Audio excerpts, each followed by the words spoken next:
AC పైకెత్తి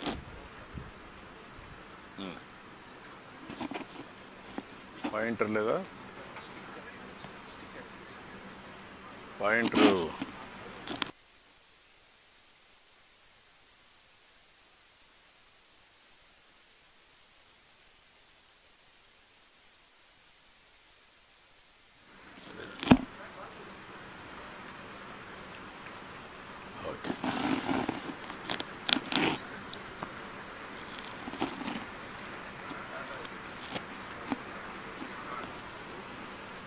okay మా అందరు రెడీనా అందరూ ఓకే థ్యాంక్ యూ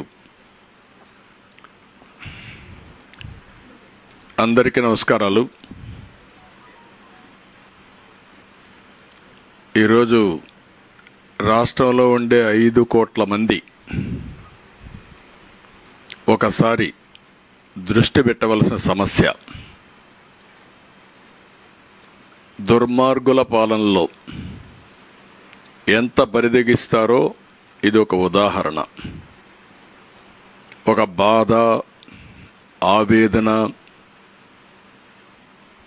ఈ రాష్ట్ర యువత పట్ల నా యొక్క ఏ విధంగా చెప్పాలో చెప్పలేను.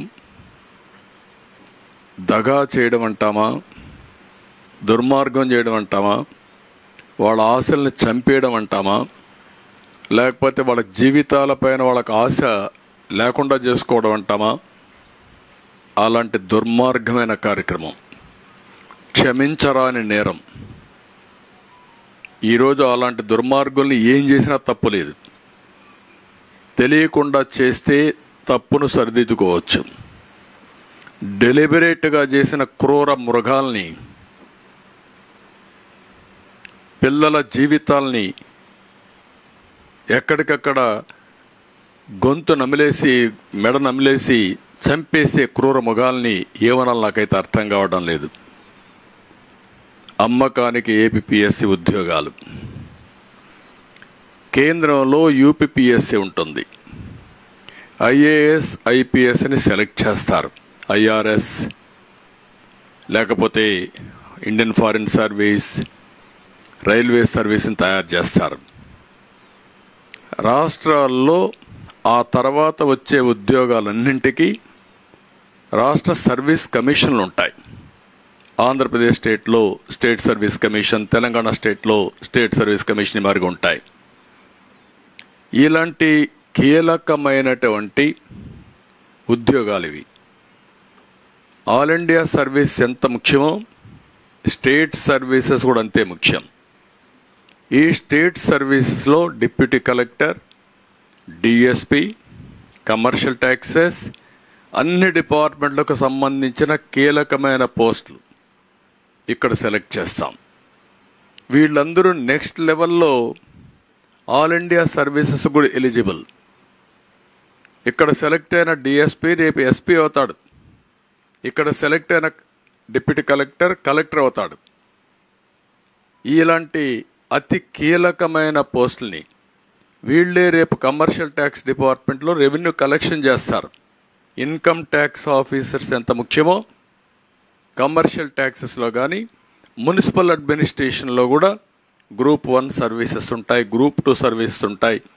ఇలాంటివన్నీ ఉంటే భారత రాజ్యాంగం ప్రకారం మనకి ఇచ్చిన హక్కు ఇది. నిరుద్యోగ జీవితాల్లో నిరుద్యోగులే కాదు, ఇది ఈరోజు ప్రతి ఒక్కరి ఆశ ప్రజాసేవ.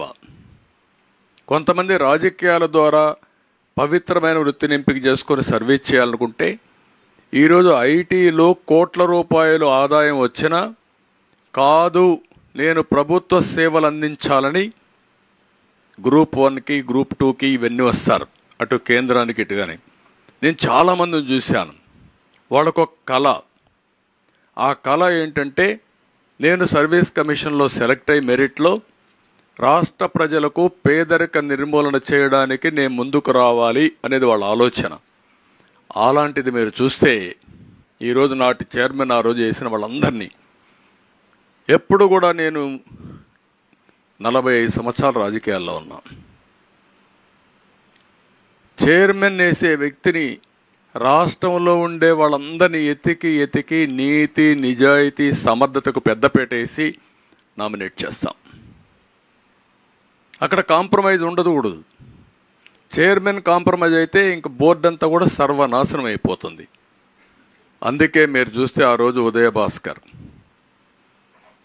ఎవడో నాకు తెలియదు, మాకుండే ఏజెన్సీస్ ద్వారా ఇన్ఫర్మేషన్ తెప్పించాం, వడగట్టిన తర్వాత బెస్ట్ క్యాండిడేటు, క్యారెక్టర్ ఉండేవాడు, నీతి నిజాయితీ ఉందని అతన్ని పెట్టాం. మెంబర్స్ కూడా అదే మరి సెలెక్ట్ చేశాం. వీళ్ళు వేసిన మెంబర్స్ని మీరు చూస్తే నెక్స్ట్ గౌతమ్ సవాంగ్ డీజీపీని చేశారు. అప్పటికే టెయింటెడ్ క్యారెక్టర్, ఒకప్పుడు మంచోడుగా ఉండొచ్చు.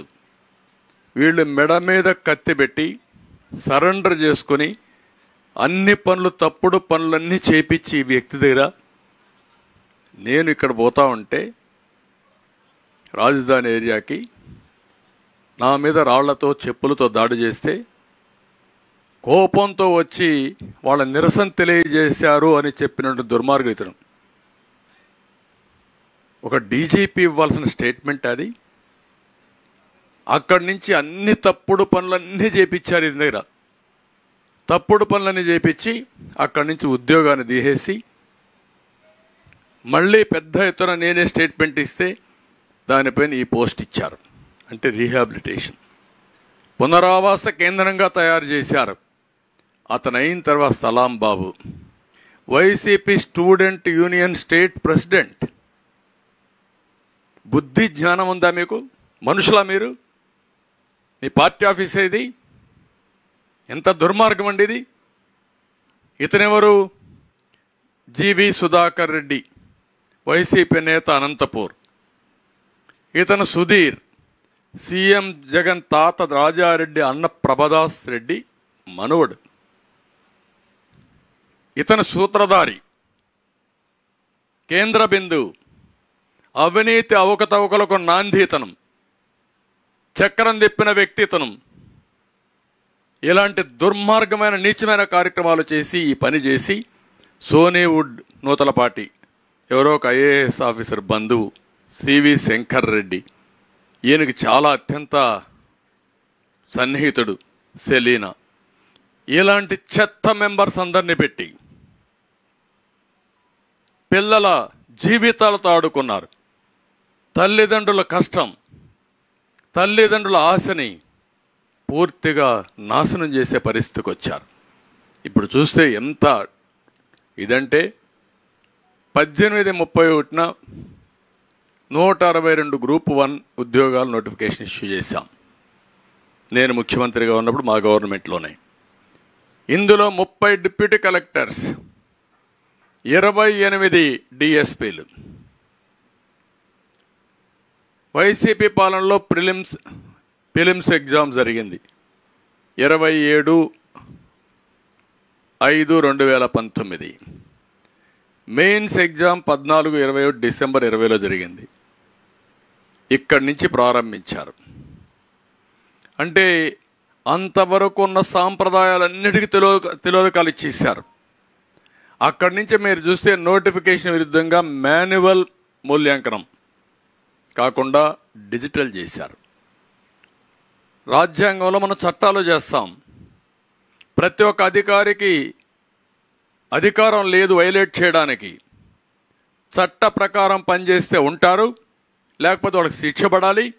అవసరమైతే ఇలాంటి దుర్మార్గులందరినీ జైల్లో పెట్టి శాశ్వతంగా పనిష్ చేస్తే తప్ప ఈ పిల్లల భవిష్యత్తు బాగుపడదు. మొదట ఇతను వస్తే డిజిటల్ వాల్యుయేషన్ చేశారు. అభ్యర్థులు కోర్టును ఆశ్రయిస్తే 3 నెలల లోపల మాన్యువల్ ఇచ్చేయమని జస్టిస్ సోమయాజులు తీర్పిచ్చాడు. అది కూడా 21 అక్టోబర్ 1న. ఎంత కష్టపడ్డారో నేను చూశాను ఆ స్టూడెంట్స్ని, నిరుద్యోగుల్ని. పిల్లర్ టు పోస్ట్ తిరిగారు, రాజకీయ పార్టీలు అందరి దగ్గర తిరిగారు, మీడియా దగ్గరకు వచ్చారు. వాళ్ళు చందాలు వేసుకున్నారు అడ్వకేట్ కోసం. ఎక్కడికక్కడ పోరాడి తీసుకొచ్చారు. అన్యాయం జరిగిపోతా ఉందని పోరాడి తీసుకొచ్చారు.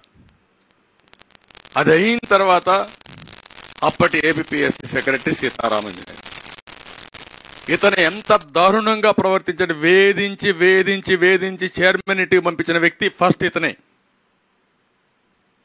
ఈ రోజు రేపు ఉంటుందనే ధ్యాస కూడా లేదు వీళ్లకు.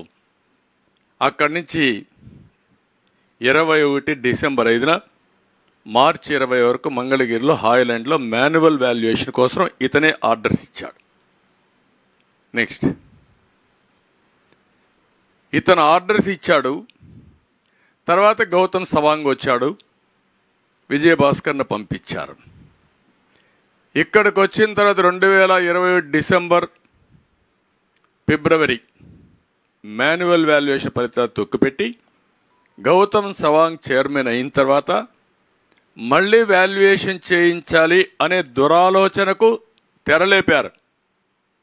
వాల్యుయేషన్ అయిపోయింది. వాల్యుయేషన్ అయిపోయిన దాన్ని రహస్యంగా దాచిపెట్టి మళ్లీ రెండో వాల్యుయేషన్ చేయాలని ఈ ప్రబుద్ధుడు గవర్నమెంట్కి రికమెండ్ చేశాడు, నిర్ణయం చేశాడు. అక్కడి నుంచి ఏపీపీఎస్సీ 39 మొదటిసారి వాల్యుయేషనే. అంటే ఇక్కడ మీరు గుర్తుపెట్టుకోవాల్సిన, డిజిటల్ వాల్యుయేషన్ చేయడం తప్పు, అది మొదటి వైలేషన్. డిజిటల్ వాల్యుయేషన్ చేసిన తర్వాత మాన్యువల్ వాల్యుయేషన్ జరిగింది. అది తొక్కి పెట్టి మళ్ళా ఇంకొక వ్యాలిడేషన్, మళ్ళా మాన్యువల్ వ్యాలిడేషన్ చేశాడు. ఇవన్నీ కూడా ఏ విధంగా దాచిపెట్టారో కోర్టుకు కూడా భయం లేదు వీళ్ళకు. అఫిడవిట్స్ వేస్తే ఎప్పుడో ఒకసారి తగులుకుంటే ఏమవుతా అనే భయం లేకుండా విచ్చలవిడితనంతో తయారయ్యే పరిస్థితి వచ్చారు. ఆ ఎవిడెన్స్ ఇప్పుడు నేను ప్రూవ్ చేస్తాం. నెక్స్ట్ ఇక్కడ చూడండి, రెండో వాల్యుయేషన్ జరగలేదని కోర్టుని మిస్లీడ్ చేశారంటే బరిదెగించిన ఉగ్రవాదులు వీళ్ళు. లెక్కలేనితనం. ఎప్పుడైనా ఒక చిన్న తప్పు చేయాలంటే మన ఆత్మ మనకు సహకరించదు, ఘోషిస్తూ ఉంటుంది, నువ్వు తప్పు చేస్తున్నావు, ఎప్పుడో దొరుకుతావని. బరిదెగించారు. బరిదెగించి ఈరోజు మీరు చూస్తే 2020 డిసెంబర్ 22 ఫిబ్రవరి వాల్యుయేషన్ జరిగిన ఆధారాలు. వాల్యుయేషన్ జరగలేదని చెప్పారు, అవి కూడా చూపిస్తాను నేను మీకు. ఇక్కడ చూస్తే డేటా టెక్ మెథడెక్స్కి సీతారామన్ లేఖ రాశాడు. ఏమని రాశాడు? ఇది డేట్ కూడా ఇక్కడ క్లియర్గా ఉంది. అవన్నీ మీరు చూసినప్పుడు 25/11/2021. In this regard the commission has decided to entrust the work relating to printing and supply of 3000 control bundle slips as for the design approved at the rates mentioned in your quotation. Applicable taxes will be deducted as per the rules in force in the final bill అని క్లియర్గా. అంటే ఇది evidence కదా రెండోసారి మీరు వాల్యుయేషన్కి ఇచ్చారని. Next ఇది strong room వద్ద భద్రత ఏర్పాటు చేయాలని గుంటూరు ఎస్పీకి ఇతను ఒక లెటర్ రాశాడు 3/12/2021. ఇక్కడ మీరు చూసే this is to inform that commission has decided to conduct evaluation of Group 1 main examination papers of spot valuation camp from 6/12/21 at Holland NH5 near NRI Hospital, Chennakakani, Guntur district. Since the work is of a highly confidential nature, it is requested that a closed vehicle with police escort to be provided to transport the answer papers from the Commissioner's office on NG Road in Vijayawada to the evaluation camp on 5/12/21 by 11 a.m. Strict monitoring is required to ensure safe transportation of the confidential material. చాలా స్పష్టంగా ఇక్కడ security కోసం letter రాశాడు. Next హాయ్లాండ్లో manual valuation చేయడానికి వచ్చిన అధికారులకి భోజనం వసతి ఏర్పాటు చేయమని చేసిన దానికి 20 లక్షలు ఆవాస రిసార్ట్కు చెల్లించిన బిల్లులు. ట్రాన్స్పోర్టేషన్కు ఆర్డర్ ఇచ్చాడు. పలాంది ఎక్కడ చేయాలని చెప్పారు, కంపెనీకి చెప్పారు. ఇక్కడికి వస్తే భోజనానికి కూడా డబ్బులు ఖర్చులు ఇచ్చారు. నెక్స్ట్ ఇక్కడ డిసెంబర్ 5 నుంచి ఫిబ్రవరి 26 వరకు స్ట్రాంగ్ రూమ్ వద్ద భద్రతకు కర్నూలు నుండి తీసుకొచ్చిన కానిస్టేబుల్స్ వివరాలు. వీళ్ళందరూ కానిస్టేబుల్స్, వాళ్ళ వివరాలు, వాళ్ళ నెంబర్లు అవన్నీ వీళ్ళందరూ ఆ రోజు ఇక్కడుండి స్ట్రాంగ్ రూమ్ దగ్గర భద్రత ఏర్పాటు చేశారు. ఇక్కడ మీరు చూస్తే వాల్యుయేషన్ పూర్తి చేసి పోస్ట్ వాల్యుయేషన్ పేపర్స్ అనేది దిద్దిన తర్వాత టాలీ షీట్లు తయారు చేయడానికి పోస్ట్ వాల్యుయేషన్ కోసం ఫిబ్రవరి 2, 22 డేటా టెక్ మెథడిక్స్కి రామాంజనేయులు ఒక లెటర్ రాశాడు. వాల్యుయేషన్ అయ్యింది. In this connection it is decided to entrust the post examination work, that is scanning, image scanning of all sheets, editing, processing the results, collection of required data from sections concerned for generation of all relevant list etc. to your agency as per rates mentioned in your quotation. Applicable taxes will be deducted as per rules in force in the final bill. Process anta clear ga chesaru. Next పేపర్లో ఉంది మనకు సాక్షి, official gazette, దొంగ సాక్షి. పేపరే లేదు వీళ్ళకు. తప్పుడు వార్తలు వేయడానికి, ప్రజల్ని మభ్యపెట్టడానికి, రాష్ట్రాన్ని మోసం చేయడానికి, మోసం చేసిన దాన్ని కప్పిపుచ్చుకోవడానికి చేసే తప్పుడు పేపర్ ఇది. ఇక్కడ రాస్తాడు, సొంత పేపర్లు రాసి మొత్తం అయిపోయింది, ఫలితాలు వచ్చేసాయి, అనౌన్స్ చేసేస్తున్నామని చెప్పే పరిస్థితికి వచ్చారు. నెక్స్ట్ ఇక్కడ ఏపీపీఎస్సి మనం గుర్తుపెట్టుకోవాల్సింది, ఫస్ట్ టైం డిజిటల్ ఎవాల్యుయేషన్ చేయడానికి వీలు లేదు, రెండోసారి వాల్యుయేషన్ చేయడానికి వీలు లేదు, 3 సార్లు వాల్యుయేషన్ చేశారు. మొదట మీరు డిజిటల్ చేశారు కాబట్టి తప్పని హైకోర్టు మొట్టిక్కాయలేసి వాతలు పెట్టి ఈ ప్రభుత్వాన్ని మళ్ళీ వాల్యుయేషన్ చేయమన్నారు, మాన్యువల్ వాల్యుయేషన్ చేయమన్నారు. మాన్యువల్ వాల్యుయేషన్ చేయమన్నారు. మాన్యువల్ వాల్యుయేషన్ చేసి దాన్ని తప్పిపెట్టారు. ఎందుకంటే వీళ్ళకి అమ్ముడు పోలేదు, వీళ్ళకి కావాల్సిన మనుషులు రాకపోతే అది కప్పిపుచ్చి అక్కడి నుంచి ఇతను తీర్మానం అయిన తర్వాత తాడేపల్లి కొంపలో తయారు చేసిన లిస్టుకి ఆదేశాలు వచ్చాయి వాళ్ళకు.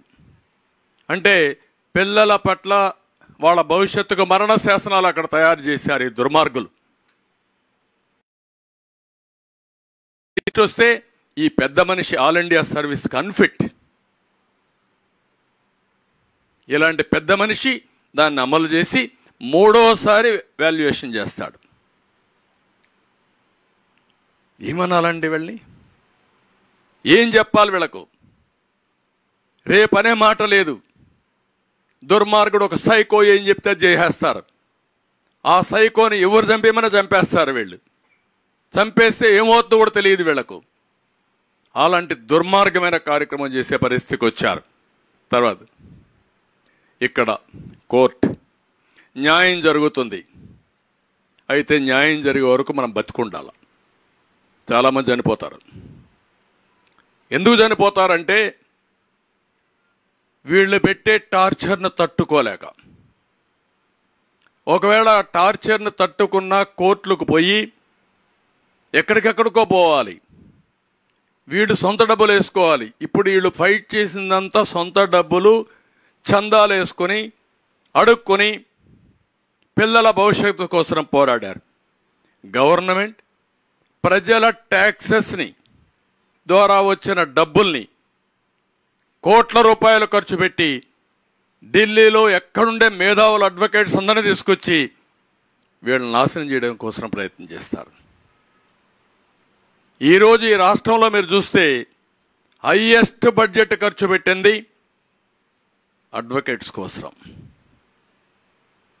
ఎంత డబ్బులు ఖర్చు పెట్టారంటే వందల వేల కోట్ల రూపాయలు ఖర్చు పెట్టి తప్పులను కప్పిపుచ్చుకోవడానికి, ప్రజలను హెరాస్ చేయడానికి, జైల్లో పెట్టడానికి, లేని తప్పులు ఆరోపణలు పెట్టడానికి చేశారు. అందుకే మీరు ఇక్కడ చూస్తే చాలా క్లియర్గా చాలా సమయం అయింది, 5 ఏళ్ళు అయింది జరగడానికి, వీళ్ళకి న్యాయం జరగడానికి. నిరంతరం పోరాడారు, అందరి దగ్గర, నా దగ్గరికైతే ఒక 5-10 సార్లు వచ్చి ఉంటారు. ఓసారి నేను కూడా బిజీలో ఉండి మమ్మల్ని మేము కాపాడుకోలేకుండా ఉంటే ఓసారి చూద్దాం చేద్దామని కూడా చెప్పిన సందర్భాలు నాకు గుర్తున్నాయి. ఇక్కడ మీరు చూస్తే చాలా క్లియర్గా it is specifically submitted that this respondent conducted the evaluation manually as directed by the High Court from 25th March 2022 in a very scientific, careful and in an efficient manner. The whole process was under CCTV surveillance and it was recorded. More than 150 volunteers, examiners were involved in the said process.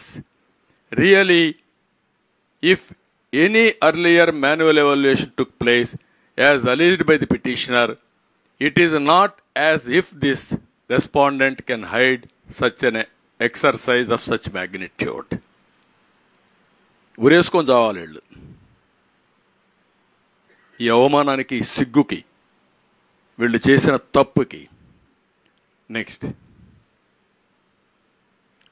రెండోసారి, there is no other earlier manual evaluation as alleged by the petitioners between December 21 and January 22. Only one manual evaluation was done and the results were declared on 26/5/2022. For making such a bald and baseless allegation, there is no material produced by the petitioners. Next ఇక్కడ వీళ్ళు చెప్తూ క్లియర్గా, Group 1 main examination notification number 27/2018 was not fair and not legitimate due to the conduct of respondent 1 and 2. The procedure adopted by them for valuation of answer script of candidates who appeared for Group 1 examination, when the rules do not permit first digital, second and third valuation of papers for second or third time is impermissible and it is in violation of Rule 3(9) of the rules. On account of such second or third violations, there is possibility of eliminating qualifying and meritorious candidates and to select the candidates of respondent 1 and 2 to face the oral interview and select them finally. అందుకే చెప్పారు, therefore any further evaluation may be needed చెప్పి. Next క్లియర్గా, as the process of evaluation of Group 1 answer scripts itself is irregular, illegal, contrary Rules 3(9) of the APPSC rules and do not entitle to claim equities in view of the affidavit obtained by respondent 1 and 2 as per the directions of this court. Therefore, it is appropriate to issue a direction to respondents 1 and 2 to conduct Group 1 examination for notification 27/2018 afresh, giving at least 2 months' time to the candidates and to complete the process and selection within 6 months from the date of receipt of this copy orders. ఇది మీరు అర్థం చేసుకుంటారు. ఏం చెప్పాల, ఇంత clear cut evidence ఉంటే కూడా బరిదెగించి మాకు ఏమీ దిక్కులేదు, బాబాయిని గొడ్డలు పెడుతూ లేపాం, మేము అరెస్టులు కాకుండా కాపాడుకున్నాం, కోడికత్తి డ్రామాలు ఆడాం, రాష్ట్రంలో రిసోర్సెస్ అన్ని దోచేసుకున్నాం, హైకోర్టు చెప్పింది ఇసుక ఎంత రేటుకు అమ్ముతున్నారు, మేము చెప్పినా వినడం లేదనే పరిస్థితి వచ్చారు. అలాంటి దాంట్లో మీరు చూస్తే ఇంత బ్లాటెంట్గా ఆ విద్యార్థులు ఇలాంటివి ఎన్ని జరిగాయో మనకే అర్థం కాని పరిస్థితి. ఇది జరిగితే ప్రభుత్వం అంటుంది ఇప్పుడు సిగ్గన ఎగ్గు లేకుండా ఈ ముఖ్యమంత్రికి మేము అప్పీల్ చేస్తామంటాడు. అంటే మీరు అప్పీల్ చేసి ఇంకా 100 కోట్ల రూపాయలు తగలబెట్టి ప్రజల డబ్బులు మీ పెత్తనం చేస్తే మిమ్మల్ని శ్మశానానికి సాగనపడానికి ప్రజలు సిద్ధంగా ఉన్నారు. గుర్తుపెట్టుకోండి, వార్నింగ్ ఇస్తున్నా నేను. ఎంతమంది జీవితాలు నాశనం చేస్తారు మీరు? ఆడుకుంటారా మీరు? అంటే మీకేం భయం కూడా లేదు. ఇంత బ్లాటెంట్గా మిస్యూజ్ జరిగిన తర్వాత, సెకండ్ వాల్యుయేషన్ జరిగిన తర్వాత, జరగలేదని కోర్టులో అఫిడవిట్ వేసిన తర్వాత, మీరు కప్పిపుచ్చారు ఇది చెల్లదని హైకోర్టు చెప్పిన తర్వాత, మీకు వాతలు పెట్టిన తర్వాత ఇంకా నువ్వు మాట్లాడతావా? ముఖ్యమంత్రిగా పరిపాలించడానికి నీకు అర్హత ఉందా? నీ ప్రభుత్వానికి ఒక్క రోజు కంటిన్యూ కావడానికి అర్హత ఉందా మీకు? ఈ రాష్ట్రంలో యువత భవిష్యత్తును ఆడుకున్న మీరు, నీచంగా ప్రవర్తించిన మీరు ఇంకా కూడా బుకాయిస్తారా? మీరు ఎవడికి బుకాయిస్తారు అంటే మమ్మల్ని అందరినీ కేసులు పెడతాను బుకాయిస్తారు. అంతే కదా మీరు చేసే పని, తప్పుడు పని. ఇలాంటి దుర్మార్గుల్ని ఏం చేయాలని ఆలోచించాల్సిన అవసరం ఉంది ప్రతి ఒక్కరు కూడా. బాధ ఆవేదనతో చెప్తున్నా. మొన్నే నేను ఇక్కడే మీరు చూశారు, కళలకు రెక్కలనే కార్యక్రమాన్ని ప్రారంభించాం. ఆంధ్రప్రదేశ్లో ఉండే యువత ప్రపంచాన్ని జయించే పరిస్థితికి వచ్చారు. ఆంధ్రప్రదేశ్లో మాత్రం అనునిత్యం బాధతో ఆవేదనతో కుంగి కుసించిపోయే పరిస్థితికి వచ్చారు. అంటే ఇక్కడి నుంచి పారిపోవాలి, ఇంకా ఇక్కడ లేకుండా ఈ రాష్ట్రంలో అప్పుడే వాళ్ళకి భవిష్యత్తు. అంత దుర్మార్గంగా చేసే పరిస్థితికి వచ్చారు. ఇప్పుడు అందుకే మేము కోరుతున్నాం, ఇలాంటి టెయింటెడ్ ఆఫీసర్స్ ఒక్క నిమిషం కూడా ఉండడానికి వీలు లేదు. ఒకటి, ఎవరైతే దీనికి అయ్యారో వాళ్ళందరిపైన కేసులు పెట్టాలి, సిబిఐకి ఇవ్వాలి, వీళ్ళని శిక్షించాలి, సివియర్గా కూడా శిక్షించాలి. ఇది తెలియకుండా జరిగిన టెక్నికల్ పాయింట్ కాదు, తెలిసి డెలిబరేట్గా పిల్లల జీవితాలతో ఆడుకున్న దుర్మార్గుల కథ. వాళ్ళు ఇమ్మీడియట్గా పనిష్ చేయాల్సిన అవసరం ఉంది. జైల్లో పెట్టినా కూడా వాళ్ళ యొక్క బాధ తగ్గదు. ఆ కుటుంబాలు, ఎన్ని కుటుంబాలు నాశనం అయిపోయినాయి, వాళ్ళ తల్లిదండ్రులు ఎంత బాధపడతారు. ఎంత కష్టపడి కూలి పనులు చేసుకుని పిల్లలు ఒక డిఎస్పీ అయితే, ఒక ఎస్పీ అయితే, లేకుంటే ఒక మనం డిప్యూటీ కలెక్టర్ అయితే చూడాలని ఆ తల్లిదండ్రుల కోరిక. వాళ్ళందరినీ నాశనం చేశారు మీరు. అలాంటి దుర్మార్గానికి మీరు ఇది చేసే పరిస్థితికి వచ్చారు. అందుకనే గవర్నర్ ఇమ్మీడియట్గా ఇన్వాల్వ్ కావాలి, ప్రధాన కార్యదర్శి ఇన్వాల్వ్ కావాలి. అలాంటి దుర్మార్గులను అక్కడి నుంచి పదవుల నుంచి కూడా తప్పించాలి, ఎన్క్వైరీ చేయాలి. అదే మరి వీళ్ళు ఎవరైతే చట్టానికి వ్యతిరేకంగా ఎంపికైన డిప్యూటీ కలెక్టర్స్ అందరినీ డిస్క్వాలిఫై చేయాలి. They are no more eligible. చట్ట వ్యతిరేకంగా డిఎస్పీ నియామకం అయితే ఇన్ని అయితే వాళ్ళు ఎవ్వరు కూడా డ్యూటీలో ఉండడానికి వీల్లేదు. ఉన్న పళంగా వాళ్ళందరినీ తీసేయాల్సిన బాధ్యత గవర్నర్ పైన ఉంది, ఎన్నికల కమిషన్ పైన ఉంది, వీళ్ళందరి పైన ఉంది.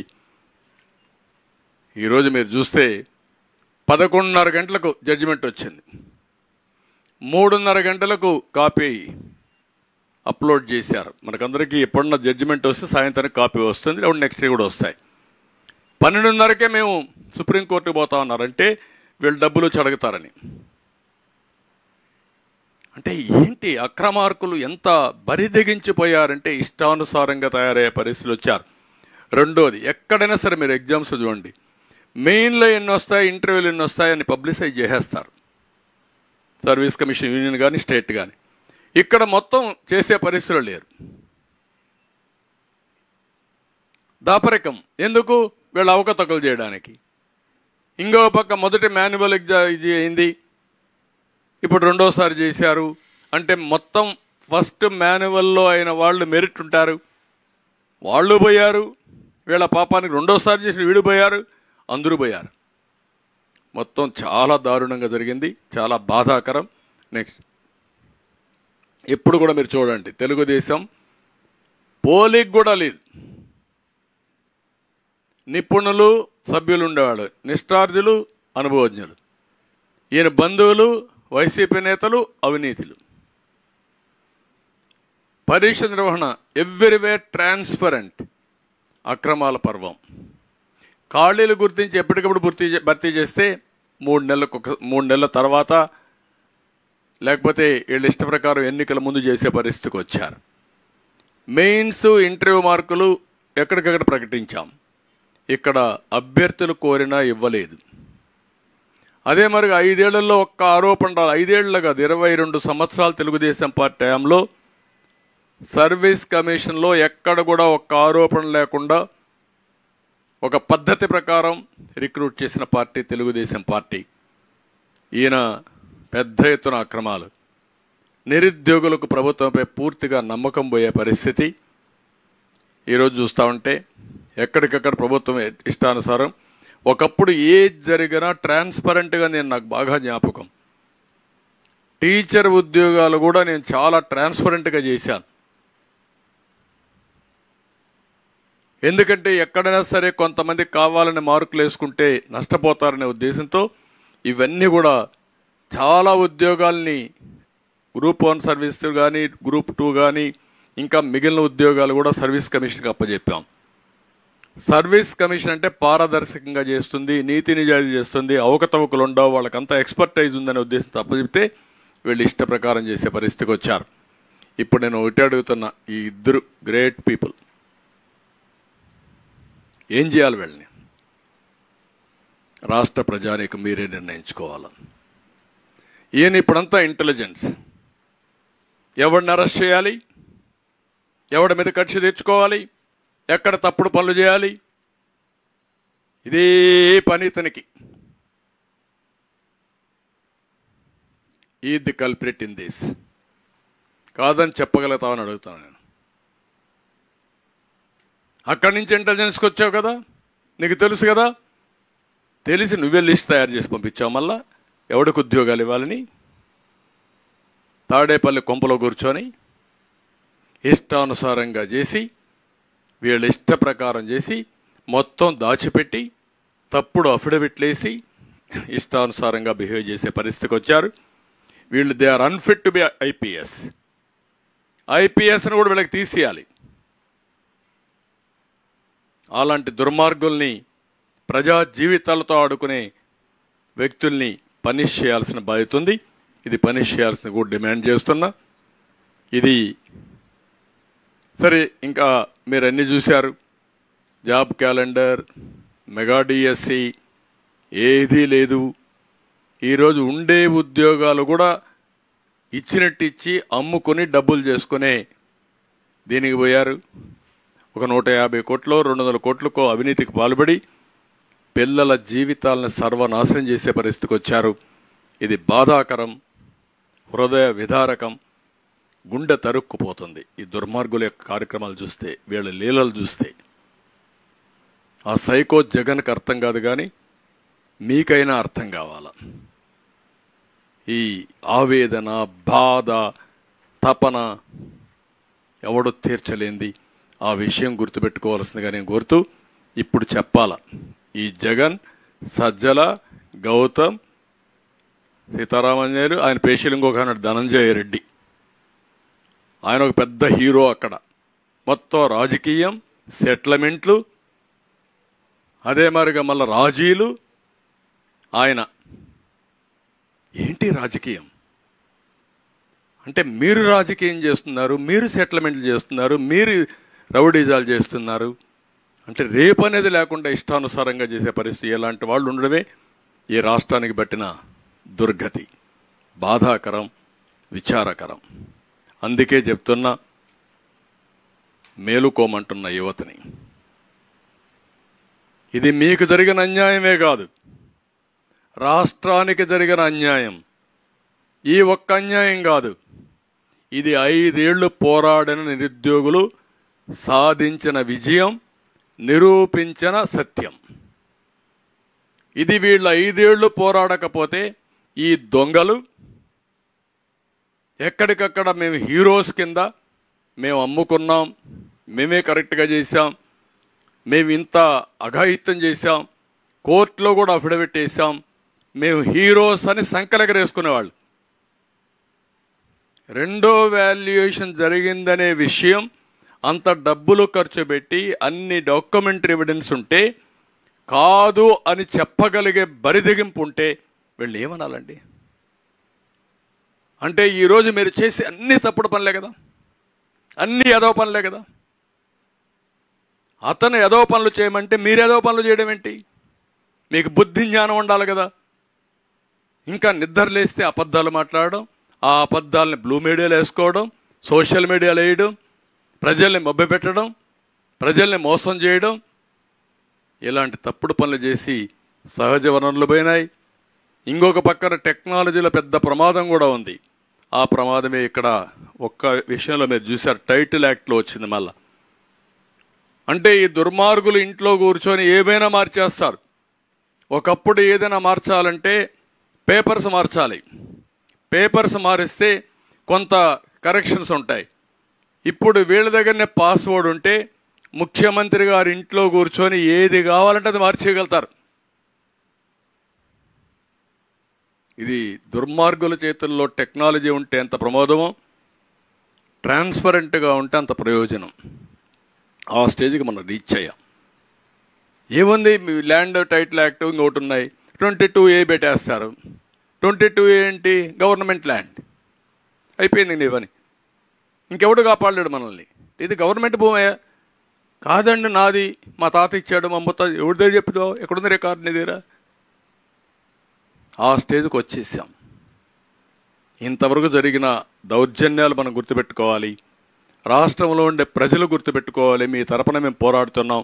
ఈ మాత్రం ధైర్యంగా మాట్లాడడానికి కూడా చాలామంది సాహసించలేకపోతున్నారు. ఇంకా కడుపు కాలిన వాడు కూడా రోడ్డు మీదకి రాలేకపోతున్నాడు, చెప్పుకోలేకపోతున్నాడు బాధ.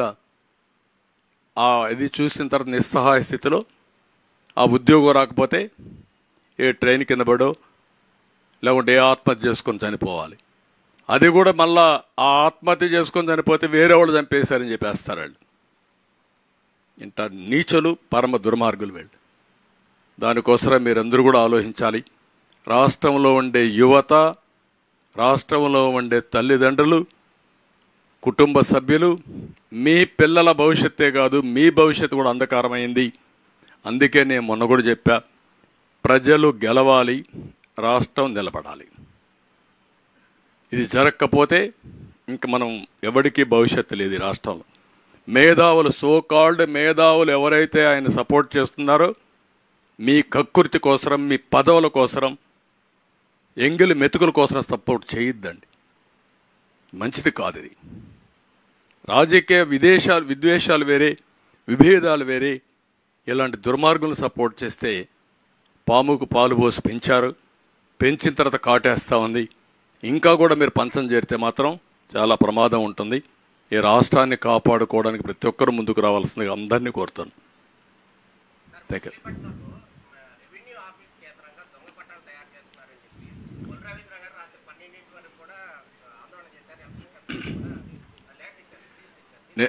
నేనేమంటానంటే, ఒకటి కాదు, చిత్ర విచిత్రమైన లీలలు జరుగుతున్నాయి. దొంగ పట్టాలు తయారు చేస్తారు, దొంగ రికార్డులు తయారు చేస్తారు, ఉన్న ఆస్తులు లేవని చూపిస్తారు, లేని ఆస్తులు వచ్చినట్టు చూపిస్తారు. దానికి మళ్ళా అబద్ధాలు బొంకి వేరే వాళ్ళ మీద నెపాలు పెడతారు, వాళ్ళని అరెస్ట్ చేస్తారు. అవే జరగబోతున్నాయి. నిన్న కూడా నేను చూస్తున్నా, ఈరోజు వివేకానందుడి భార్య సౌభాగ్యం ఒక విషయం అడిగింది. మానవత్వం ఉండే మనందరం ఆలోచించుకోవాలి. ఇంట్లో దొంగల్ని మేము, అంతకొల్ని మేము గుర్తించలేకపోయాం. ఆ రోజు నేను బాధల్లో ఉన్నా. జగన్మోహన్ రెడ్డి ఉదయం రావాల్సిన వ్యక్తి సాయంత్రం వచ్చాడు, నేను గుర్తించలేకపోయాను. ఉదయం ఆయన ఎలక్షన్ సీజన్, హెలికాప్టర్లు ఉన్నాయి, ఫ్లైట్లు ఉన్నాయి. హెలికాప్టర్ ఎక్కితే నేరుగా కడపలో దిగచ్చు, గంటలో బాబాయ్ హత్య జరుగుంటే జనం అనేది అక్కడ పోవచ్చు. ఉదయం నుంచి రాకుండా సాయంత్రం రోడ్ జర్నీలో వచ్చాడు. వచ్చిన తర్వాత నాటకాలన్నీ ముందు గుండెపోటు అవన్నీ మార్చేసి చెప్పేశారు. తర్వాత ఆవిడ చెప్పింది క్లియర్గా, ఎప్పుడైతే మేము కోర్టుకు పోవాలి, మనం సిబిఐ వేయాలి అని మేము అడిగాం, అడిగిన తర్వాత వద్దని నివారించాడు. అప్పుడు మా అనుమానం బలపడింది. ఇప్పుడు నాకు ఇది లేదు. భాస్కర్ రెడ్డిని, అవినాష్ రెడ్డిని కావాలని డెలిబరేట్గా కాపాడుకున్నారు. ఇందులో జగన్మోహన్ రెడ్డి, భారతిరెడ్డి, భాస్కర్ రెడ్డి, అవినాష్ రెడ్డి రోల్ ఉంది. కాబట్టి ఆ పార్టీకి ఓటేయద్దండి. ఇప్పుడు నేను పోరాడుతూ ఉంటే న్యాయం కోసం నా అల్లుడి పైన, నా కూతురు పైన కేసులు పెట్టి వేధిస్తున్నారు. ఈయనకేముంది బాధ? వందల అడ్వకేట్స్ ఉన్నారు. సిబిఐ మార్నింగ్ ఒక కేసు, సాయంత్రం ఒక కేసు, లాలూచీలు, ఉద్యోగాలు, డబ్బులు ఇవన్నీ ఇస్తాడు. ఆ ఫ్యామిలీ సొంత డబ్బులు పెట్టుకొని వ్యాజ్యం చేయాలి. Is it possible? మానవత్వం ఉండే ప్రతి ఒక్కడు ఆలోచించాలి ఈ విషయాన్ని. సొంత భార్య రోడ్డెక్కి ఘోషిస్తూ ఉంటే, ఒక బాబాయికి ఇలాంటి జరిగితే సమాధానం చెప్పవలసిన బాధ్యత లేదా? ఇక్కడ నేను అడిగాను, సమాధానం చెప్తాడా వచ్చి? సమాధానం చెప్పినటువంటి అబద్ధాల కోరిని మనం నమ్మాలనా? ధైర్యం ఉంటే చెప్పాలి కదా. ఇది జరిగిందని చెప్పాలి కదా. కాదు ఇది జరగలేదని చెప్పాలి కదా.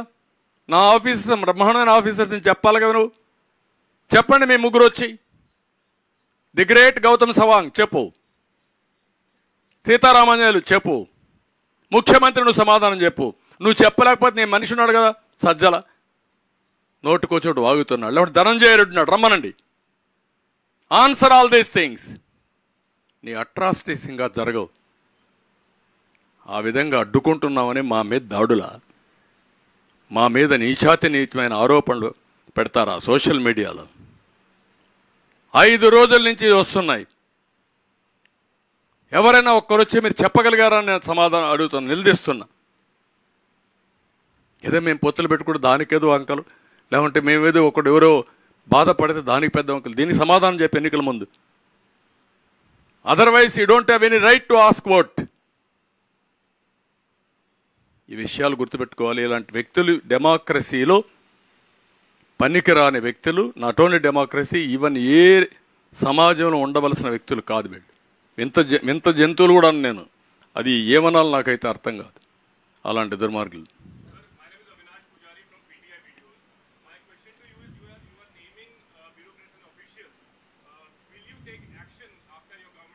Not only taking action, according to law, everybody will be punished. Issue is not that. What about Jagan Mohan Reddy? You are the culprit. You answer this. You cannot play with the people's lives. That too unemployed. It is a blatant scam designed by Jagan Mohan Reddy and his team. They have to answer now. Come out and answer to the unemployed. They are asking. They don't have voice. I am here to raise my voice on behalf of unemployed youth and also parents of the victims. One more question to you.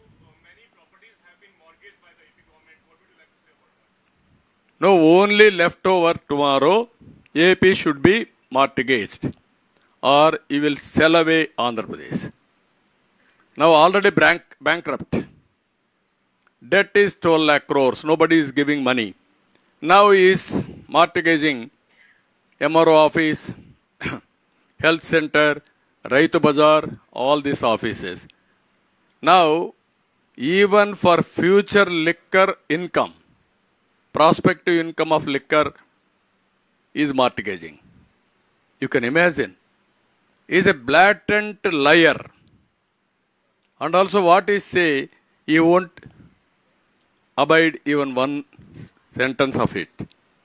Earlier he told very clearly, I will prohibition I will go first, then only I will come and vote your vote, ask your vote. Today, he borrowed 25,000 crores by pledging the future income. Can you believe this type of people? What is the right he is having, I am asking. Even prospective future income also he is mortgaging. Existing government properties is mortgaging. Even the unemployed, how we manipulated. That took Group 1 service, Public Service Commission. This is the thing in Andhra Pradesh. Even in all these things, one scam happened in any other state.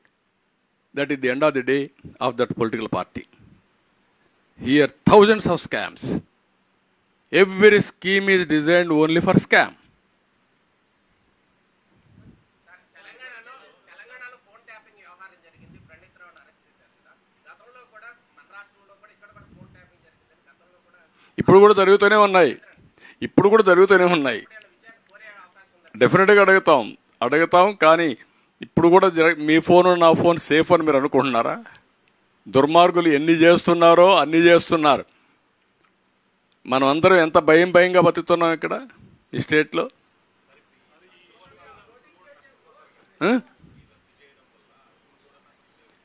నిజమేనండి. ఏం చేయగలుగుతారు?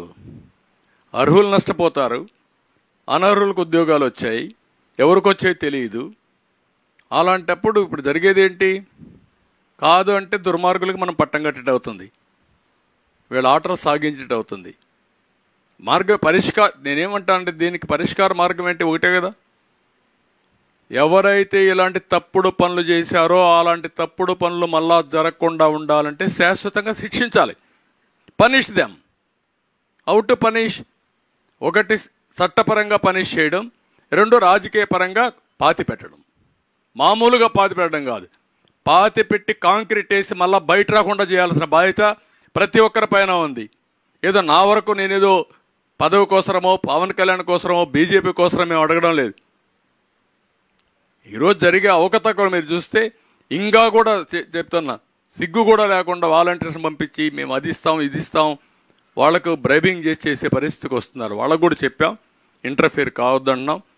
ఈరోజు రేపు election notification వస్తుంది, అక్కడికైనా వీళ్ళ ఆగడాలన్నీ ఆగుతాయని చెప్పి అనుకుంటున్నాం. కాకపోతే విల్ ఫేస్ ఇట్.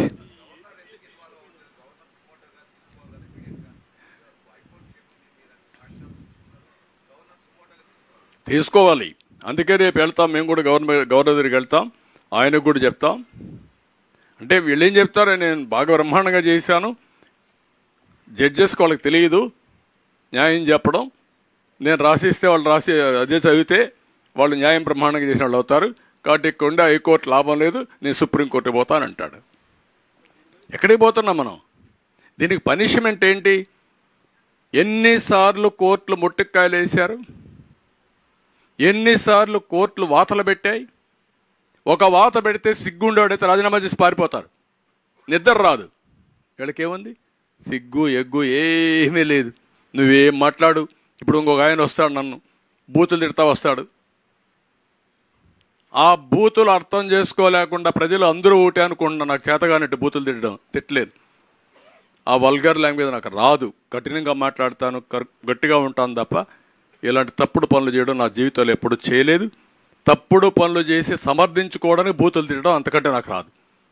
అది ఫ్రస్ట్రేషన్లో చేసే ఏదో పనులు.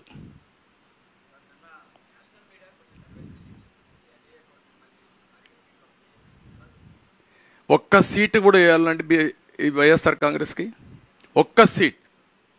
జగన్మోహన్ రెడ్డి గెలవాలనా? మీ పిన్నమ్మ తాలిబొట్టు తెంచేసి బాబాయిని గొడ్డులు వేటుకు ఇచ్చేసి 5 ఏళ్ళు అయితే దిక్కు లేకపోతే నీ కోట వేయాలని అడుగుతాను. ఎందుకు వేయాలి? పులివెందరాళ్ళు వేస్తే దానికంటే శాపం ఏముందండి? దానికంటే సాడ్ న్యూస్ ఏముందండి? I'm asking straight question. మీరైతే వేస్తారా? నీ బాబాయిని నువ్వే చెప్పేస్తావా? అందుకే నేను అడుగుతున్న, రాష్ట్ర ప్రజానీకాన్ని ఎందుకు పెట్టుకున్నాం పోతా అంటున్నారు. ఎస్, రాష్ట్రాన్ని కాపాడడానికి, భావితరాల భవిష్యత్తు కోసం.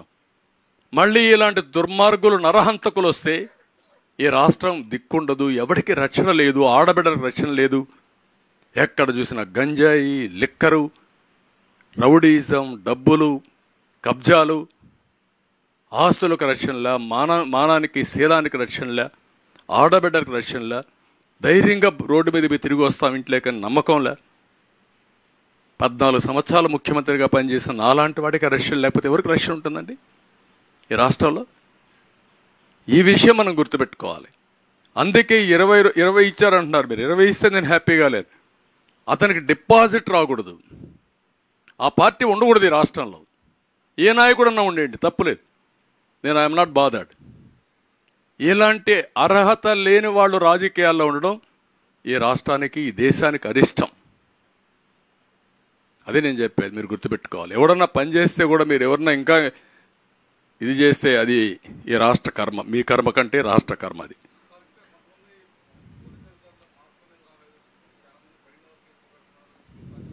అందుకే నేను చెప్తున్నాను, ఈరోజు రేపో నోటిఫికేషన్ వస్తుంది, అందరూ కూడా ఎలక్షన్ కమిషన్ కింద పనిచేయాల్సింది, ఈ రాక్షసు కింద కాదు, ఈ సైకో కింద కాదు. ఆ సైకో పని నిద్రలేస్తే కేసు పెట్టే వరకు వెనకబడి, ఆ కేసులు పెట్టిన తర్వాత ఎఫ్ఐఆర్లు పంపిస్తే ఆనందపడుతున్నాడు. దానికి భయపడి ఇంకా అక్కడక్కడ తప్పుడు పనులు చేస్తున్నారు. మంచిది కాదు మీకు అది. నేను చాలా స్పష్టంగా ఉన్నా, అన్ని సమీక్షలు చేస్తాను. ఇప్పుడు చేసే కేసులపైన ఎక్కువ సమీక్షలు చేస్తాం. అంటే మీకు భయం లేకుండా, తప్పించుకోకుండా మీరు చేయడం తప్పు.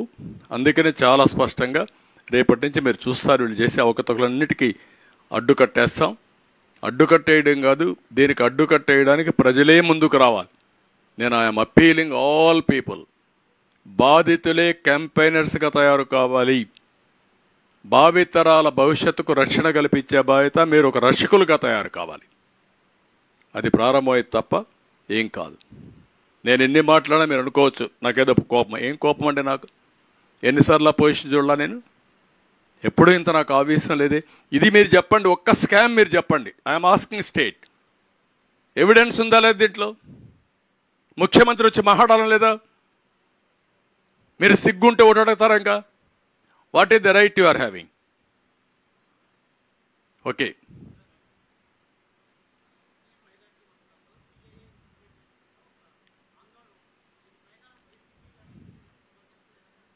ఏది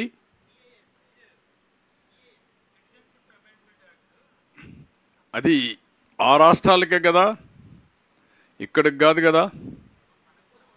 కాదమ్మా, ఉంది. కానీ అందరం కూడా ఏ దేశానికి పోయినా, ఇప్పుడు మనం దుబాయ్ పోతే ఇది లేదా, సిటిజన్షిప్ లేదా? మనం ఆలోచించండి. ఎప్పుడో ఒకసారి ఇవన్నీ కూడా ప్యూరిఫై చేసుకోవాలి కదా. నువ్వు అమెరికాకు పోతే నువ్వు ఉంటావా? తెలుగు వాళ్ళంతా అమెరికాకి వెళ్ళారు. తెలుగు వాళ్ళు ఎన్ని దేశాలకు వెళ్ళారు? అక్కడ సిటిజన్షిప్ లేదా? ఏ దేశం అని పాస్పోర్ట్లు లేవా? మరి ఎట్లా? ఇవన్నీ రాజకీయం చేస్తే రాజకీయం. దాంట్లో అభద్రతాభావం ఎవరుకుంటుంది? ఎవరైనా దొంగతనంగా వచ్చిన వాళ్ళకు ఉంటుంది. వాళ్ళు రావచ్చు, యాంటీ సోషల్ మెంటల్ కూడా రావచ్చు ఇక్కడికి. కొన్ని స్పష్టంగా మన ఉద్యోగాలు 4%, yes they are deserving, will protect, there is no second thought. ఎందుకు? ఈరోజు ముస్లిమ్స్లో కూడా పేదరికం ఎక్కువ ఉంది. ఆర్థికంగా, సామాజికంగా, రాజకీయంగా వెనకబడి ఉన్నారు. వాళ్ళకి చేయూత ఇవ్వడం మన బాధ్యత, అది ఇస్తాం. కానీ సిటిజన్షిప్ ఎవరైనా వస్తాం, ఎక్కడైనా ఉంటాం అంటే రేపు రాబోయే రోజుల్లో దేశం సెక్యూరిటీ ఏమవుతుంది? నేను పోయేసి ఒక్కరోజు నేను సింగపూర్లో ఉంటానా నాకు సిటిజన్షిప్ పాస్పోర్ట్ లేకుండా? మీరు చెప్పండి నాకు. మీరుంటారా ఎక్కడన్నా ప్రపంచంలో? పోనీ ముస్లిం కంట్రీస్లో మనం ఉంటామా? హిందూ కంట్రీస్ అని కాదు, క్రిస్టియన్ కంట్రీస్ అని కాదు, ముస్లిం కంట్రీస్ అని కాదు, ఎక్కడైనా సరే సిటిజన్షిప్ అనేది ట్రాన్స్పరెంట్గా ఉంటుంది. ఎవరన్నా మైగ్రేట్స్ వెళ్తాం, ఇమిగ్రేట్స్ ఉంటాం, కొన్ని రోజులు పాస్పోర్ట్ ఉంటుంది. అవసరమైతే అక్కడ సిటిజన్షిప్కి ఆ దేశంలో రూల్స్ ప్రకారం అప్లై చేసుకుంటాం, విల్ గెట్ ఇట్. అంతే కదా. అమెరికాలో కూడా గ్రీన్ కార్డు ఇస్తున్నారు, వాళ్ళు అబ్జర్వ్ చేసుకుంటున్నారు, అక్కడే సెటిల్ అవుతున్నారు. ఇవన్నీ ప్రాసెస్లో ఉంటాయి. దాన్ని కావాలని కొంతమంది రాజకీయం చేయడం కూడా కరెక్ట్ కాదు. ఎవరైనా దేశం కోసం ఆలోచించే ఏ వ్యక్తి అయినా సరే కొన్ని ఆమోదించాలి, రాజకీయాలకు అతీతంగా ముందుకు పోవాలి. మనకు కూడా కొంత క్రమశిక్షణ ఉండాలి. పవన్ కళ్యాణ్ గారు ఎమ్మెల్యేగానే పోటీ చేస్తానంటారు, ఎంపీగా చేయలేరంటారు. తప్పే ఉంది అట్లా. మేము కూర్చొని మాట్లాడుకుంటాం. మేము మా పార్ట్నర్స్లో, అలయన్స్ పార్ట్నర్స్లో ఎక్కడైనా చిన్న ప్రాబ్లమ్స్ వచ్చినా కూడా సార్ట్అవుట్ చేసుకుంటాం. రెండోది, ఒకటే, నేను మా నాయకుల్ని, మా కార్యకర్తల్ని, 3 పార్టీల నాయకుల్ని, కార్యకర్తలను ఒకటే అపీల్ చేస్తున్నాం. ఈ 3 పార్టీలు కలిసి పోరాడేది రాష్ట్రాన్ని సేవ్ చేసుకో కాపాడుకోవడానికి, ఈ రాష్ట్ర భవిష్యత్తు కోసం చేశాం. అందుకే అందరం కలిసి ఎక్కడికి కూడా ఒక అవగాహన రావాలి. సీట్లు రాని వాళ్ళు మా పార్టీలో కూడా కొంతమంది ఉంటారు. ఎన్నో సంవత్సరాలుగా అవస్థలు పడ్డారు, కేసులు పెట్టించుకున్నారు, జైలుకు పోయారు, మళ్ళా వచ్చారు, అన్నీ కూడా ఇబ్బందులు పడ్డారు. కొంత ఆవేదన, కొంత తపన ఇవన్నీ ఉంటాయి. కానీ ఈరోజు మనం గవర్నమెంట్ రావాలి, ఫస్ట్ స్టేట్, ప్రజలు, తర్వాత మనం. అది తప్పదు మనకు. ఆ విషయం గుర్తుపెట్టుకోవాలి.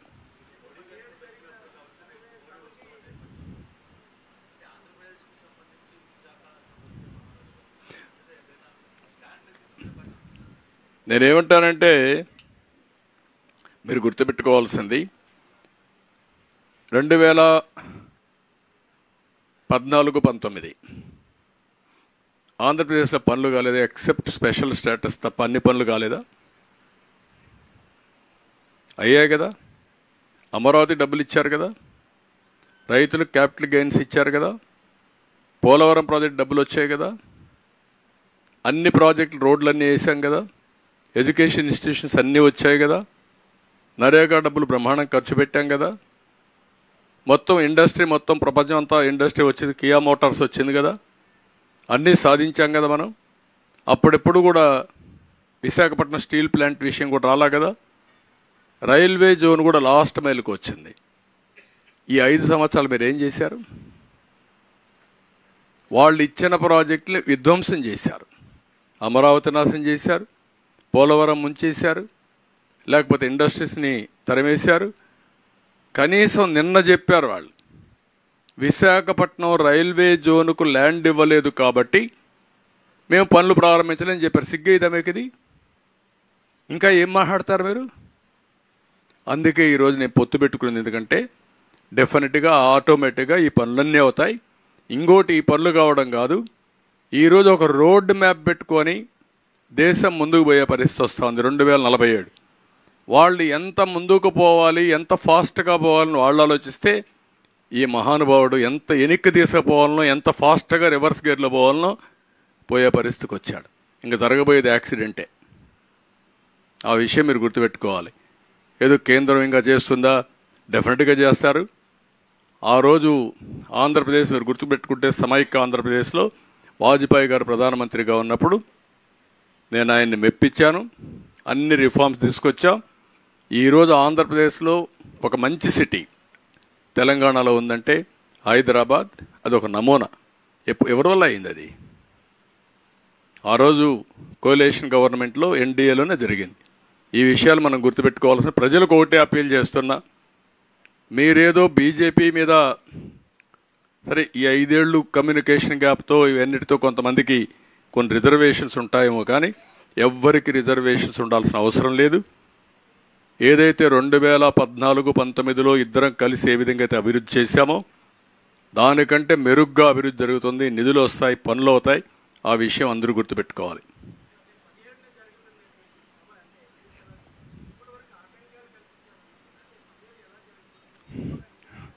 ఇప్పుడు బస్సులు కూడా ఇస్తున్నారు, డిపోల నుంచి వాళ్లే ఫోన్లు చేస్తున్నారు.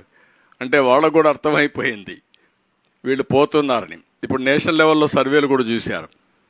ఇప్పుడు మీరు గుర్తుపెట్టుకోవాల్సింది, కొద్దిగా భయం నిన్నటి వరకు ఉంది. భయపడి కొంతమంది కేసులు పెడతారని ముందుకు రావడం లేదు. కొంతమంది రేషన్ కార్డులు లేకుంటే పెన్షన్లు తీసేస్తారని కొంతమంది మాట్లాడడం లేదు. ఇప్పుడు నేను అప్పీల్ చేస్తాను, అందరినీ స్వేచ్ఛగా మాట్లాడండి, ఓపెన్గా చెప్పండి, ఒకరికి చెప్పండి, ఒకరు 10 మందికి చెప్పండి, రోడ్డు మీదకి రండి, మీ భవిష్యత్తు కాపాడుకోండి.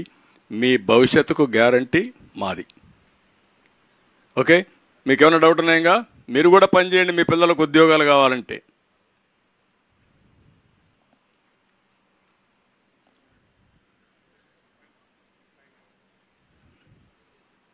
ఓకే.